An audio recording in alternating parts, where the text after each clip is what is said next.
Well, we survived the 2024 eclipse, and I say that all jokes aside. Actually, I say that with a lot of jokes, just simply because I promise you, it was like people were saying it felt like Y2K. If you remember Y2K, when everything was supposed to go haywire, the computers were supposed to shut down, the world was going to end, no technology. When I tell you the fear mongering that was online, it actually helped me, because what it helped me to say about social media, Instagram, Facebook, and all of that, those are really the only two that I look at every now and then. But what it helped me to say is a couple of things. One, I'm making my way off of them. I'm making my way of not caring what's going on over on social media, not listening for sure.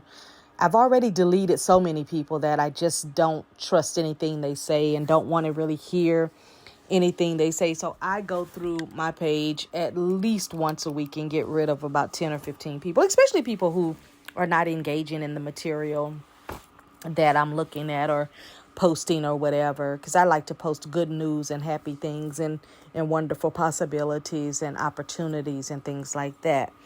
But the other thing that this eclipse has shown me for the last 3 weeks leading up to today, April 8th, it has shown me that there are so many false prophets. And I'm going to use the word prophet very lightly, because we don't want to get it mistaken with the real ones. But it has shown me that there are so many false prophets that are on social media who make everything sound so convincing. And I'm really starting to think that it's propaganda that's being paid for through sources that want to see those things. Because on one end, on social media, you can see people posting things where they're completely nude. You can see vulgar, derogatory simulations of all kinds of disgusting things. Those posts, you can see a dime a dozen all day long if you want to, especially if you click on like the reels, and sometimes there'll be a random reel and you might click on it and then see, oh my gosh, this is something I really didn't want to see because it started off nice and ended up nasty. It's so interesting to me how those things get fed and get pushed out and get promoted and get accolades, whereby when you put something nice out, it doesn't. Yesterday, I saw a really, really, really nice post. People were saying that they wanted to put out really nice words of positivity, and, different people put different things. And my post said, all I need is within me now. And that's something I say to myself every day, all the time. All I need is within me now. And all that basically reminds me of is that I have every single thing within me, and it's just up to me to bring that out in whatever way that I'm doing that. But it's also a reminder to me that every single action that I take is going to yield a reaction that's either for or against what my end result should or would be. Okay. So I posted that on Instagram, and I mean, before I hit post, immediately I got back a response that says, we've removed your post and we could possibly remove your whole account because of this.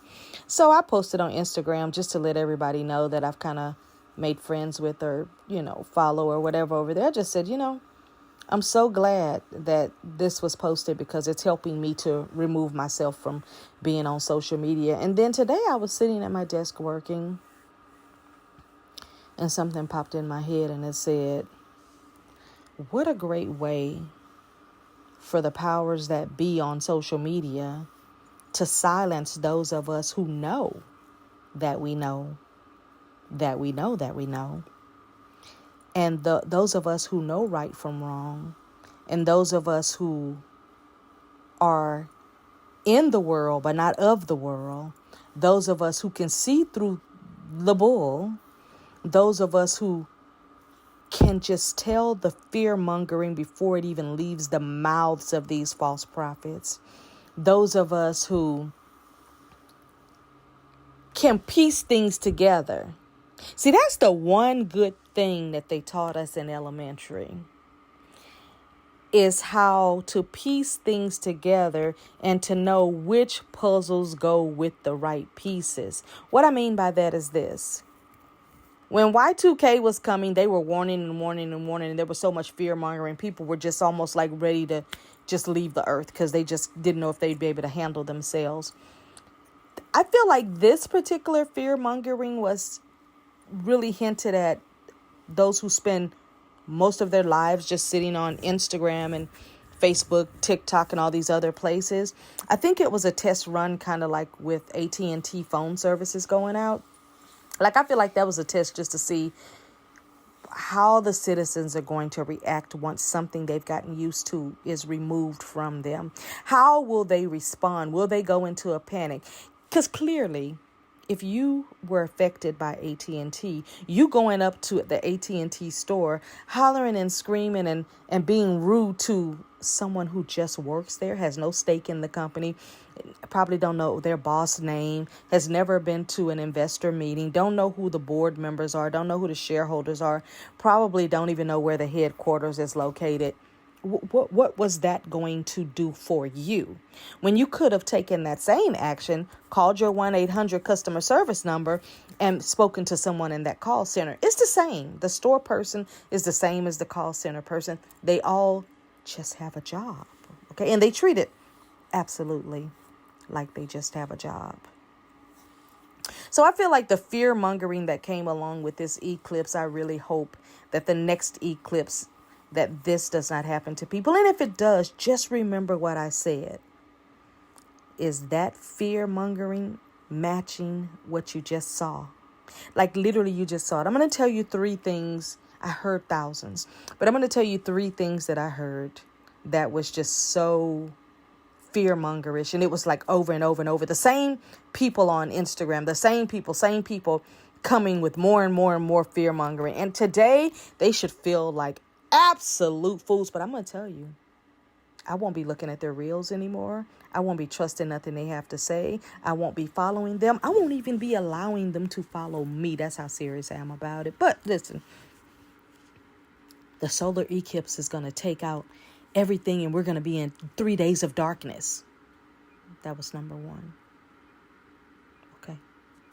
3 days of darkness everywhere.